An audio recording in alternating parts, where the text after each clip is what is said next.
Uma vez então instalado o Genie, eu vou abri-lo. Então, aqueles que, como eu, usam o Wine, a gente abre usando o Wine, a ferramenta Wine, tá? E dentro dessa ferramenta eu vou pegar a pasta Genie e vou executar o algoritmo, aliás, desculpem, o arquivo da ferramenta. Bom, essa aqui é a cara do ambiente do Genie, certo? Ela é uma ferramenta, então, eu já comentei com vocês, que permite a gente trabalhar com redes bayesianas em geral. E eu vou iniciar o nosso trabalho aqui mostrando exemplos onde as redes já estão prontas, tá? Então, se eu vier aqui no nosso ícone de abrir uma nova rede, e se eu escolher dos exemplos que já vem com o nosso software, eu vou escolher, por exemplo, abrir a rede Coma. Essa rede é uma rede que eu já mostrei para vocês, nós já vimos essa rede na última aula, né, sobre a metástase, o câncer, certo? E o aumento de soro cáustico no sangue, que leva ao estado de coma. O tumor cerebral também pode levar ao estado de coma, e também o tumor cerebral pode levar a dores de cabeças severas. Essa é uma rede bayesiana simples e tradicional aí que o pessoal usa, e foi definida nesse trabalho de doutorado do Gregory Cooper, tá? Em 84. Bom, naquela visualização que a gente tinha na disciplina, ou seja, na unidade anterior, na nossa unidade 3, desculpe, na nossa unidade 4, a gente não estava visualizando ela sempre assim, e eu mostrei para você que uma rede bayesiana poderia, se eu vier aqui nessa história dos nós, certo? Eu posso ver que eu posso trabalhar esse nó, ou seja, cada um dessas variáveis ou atributos como um ícone, como está aqui, ou eu posso usá-las dessa maneira, como sendo a visualização. Eu vou tirar esse nosso texto daqui por enquanto e vou arrastá-lo para lá para não atrapalhar a nossa visualização, tá? Ele não quis vir para cá, pronto. Vou deixar ele mais para cá para não nos atrapalhar muito. E vou colocar, percebam então que é um ambiente gráfico que você pode clicar e arrastar as coisas visualmente.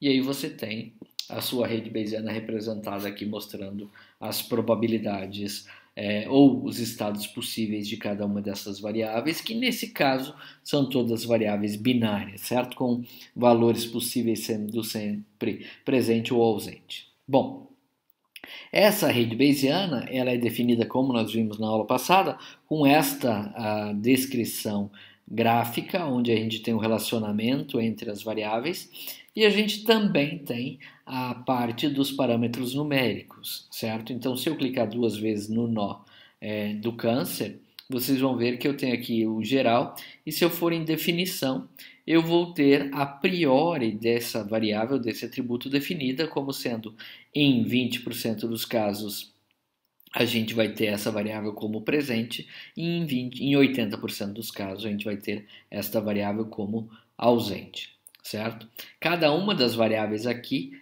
tem essa definição, e como nós vimos na unidade passada, a probabilidade das variáveis ela é condicionada ao número de pais, certo?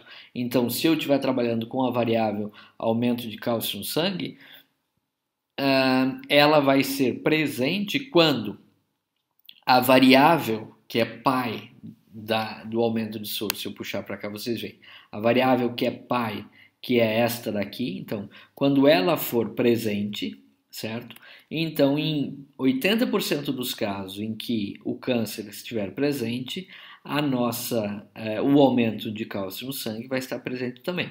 E em 20% dos casos dos quais o câncer estiver presente, a gente vai ter ausência nessa característica de aumento de cálcio no sangue, e assim por diante. Então perceba que para cada uma dessas variáveis eu tenho aquilo que a gente chama da tabela de distribuição de probabilidade, e quando eu tenho uma variável igual a essa aqui, que tem dois pais, por exemplo, então eu vou ter que definir a probabilidade dela ser presente quando um pai tem um valor e o outro pai tem o outro valor, e assim por diante. Então a tabela de distribuição de probabilidades desta variável ela é um pouco maior, então ela tem que considerar os valores do primeiro pai, certo? E do segundo pai. Então, a variável coma, ela vai ser presente em 80% dos casos em que eu tiver o aumento do soro cáustico presente e o tumor cerebral também presente.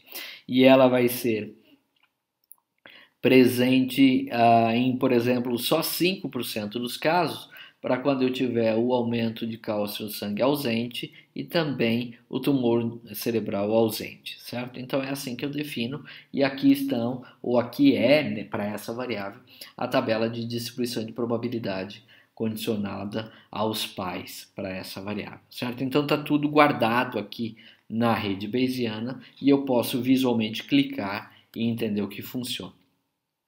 Se eu estiver trabalhando com a rede e eu vier aqui na nossa opção de Network e pedir para ele atualizar as crenças ou pressionar F5, o que acontece é que ele vai pôr inicialmente as priores, ou seja, essa probabilidade que eu acabei de ver aí nas tabelas de distribuição, ele vai atualizar e vai colocar aqui em cada um dos nós para eu poder acompanhar.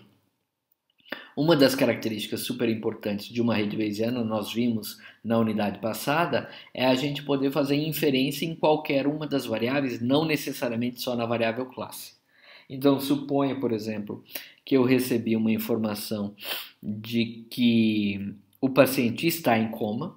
Então, eu posso vir e dizer aqui, ó, a variável coma está com valor presente para esse caso. Então, percebam que presente ficou 100%.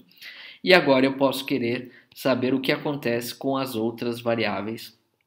Então, as outras variáveis tiveram a sua atualização nas probabilidades de cada um dos valores possíveis. Percebam que eu posso usar um ambiente aqui e dizer que eu quero que as atualizações sejam imediatas e sempre que eu faço alguma coisa a atualização seja constante. Então, suponha que eu clique em ausente, ele atualiza, se eu clico em presente, ele atualiza. Essa minha variável, ela passa a ser trabalhada dessa maneira aí, tá? Eu posso também clicar nesse nosso íconezinho que está aqui, definindo a variável, ou limpar e voltar ao que eu tinha anteriormente. Bom, esse é o funcionamento, então, que nós já havíamos visto nos slides da unidade passada. Eu não tinha apresentado isso na ferramenta, mas é assim que a gente trabalha e essa ferramenta permite, então, que a gente possa utilizar o mecanismo de inferência para qualquer uma das variáveis que a gente queira saber. Certo? Bom, uma vez que a gente tenha isso, eu disse para vocês que a grande utilidade, ou uma das grandes utilidades dessa unidade de hoje em aprender essa ferramenta vai ser a construção de arquivos. Então a gente acabou de ver que também há uma outra utilidade, que é, se você tiver a ferramenta Gini disponível, você pode utilizá-la como um ambiente para fazer inferências online.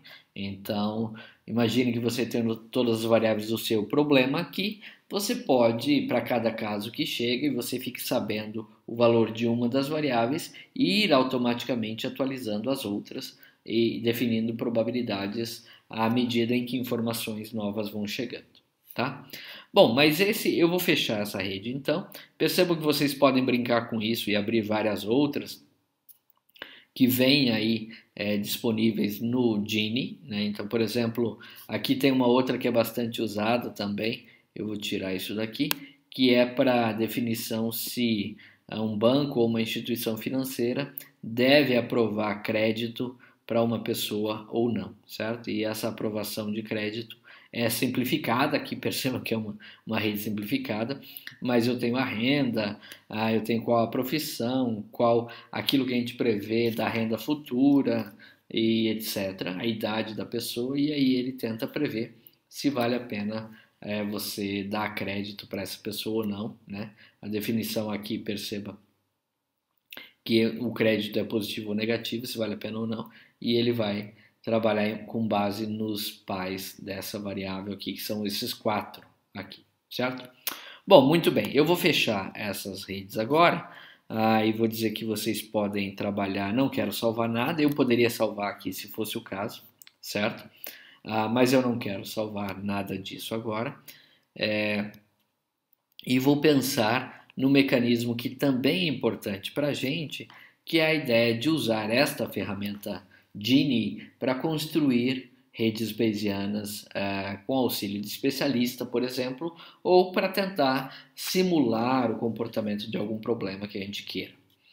Eu vou começar a construção dessa rede bayesiana pensando na característica da rede bayesiana mais simples que a gente viu na unidade anterior, que é aquela que tem a característica do naive Bayes, ou seja, de um classificador bayesiano ingênuo. Tá? Então eu vou escolher aqui a opção de criar uma nova rede.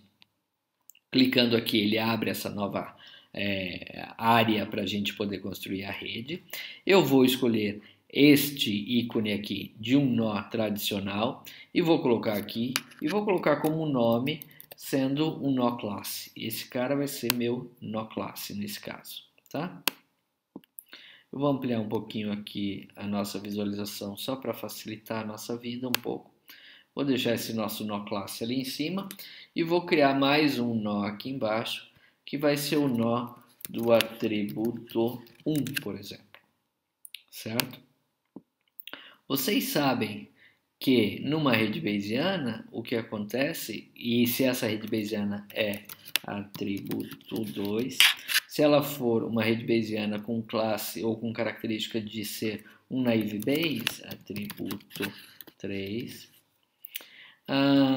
todas as variáveis ou atributos, nesse caso, são condicionalmente independentes dado o atributo classe, certo? Ou a variável classe. É isso que acontece com aquilo que a gente chama de uma rede naive Bayes. Então, se a gente está pensando em construir um naive Bayes aqui, o que eu vou fazer é criar 5 atributos, atributo 5 esse, certo?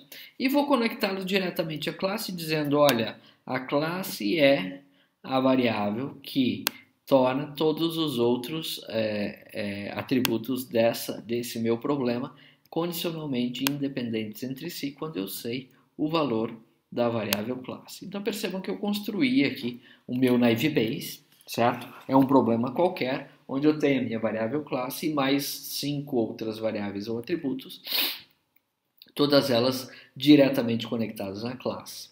Percebam que se vocês se lembrarem da característica de uma rede bayesiana, aqui tem esse T ficou maiúsculo, eu vou modificar só para ficar mais bonito e para que vocês vejam que eu posso fazer esse tipo de alteração ou edição dos nós, se eu quiser e tiver algum erro aí, tá? Bom, se eu me lembrar daquilo que era usado para o cálculo da distribuição de probabilidade conjunta dessas variáveis numa rede bayesiana, o que eu digo é o seguinte, a probabilidade da classe e todas as outras variáveis acontecerem é dada pelo produtório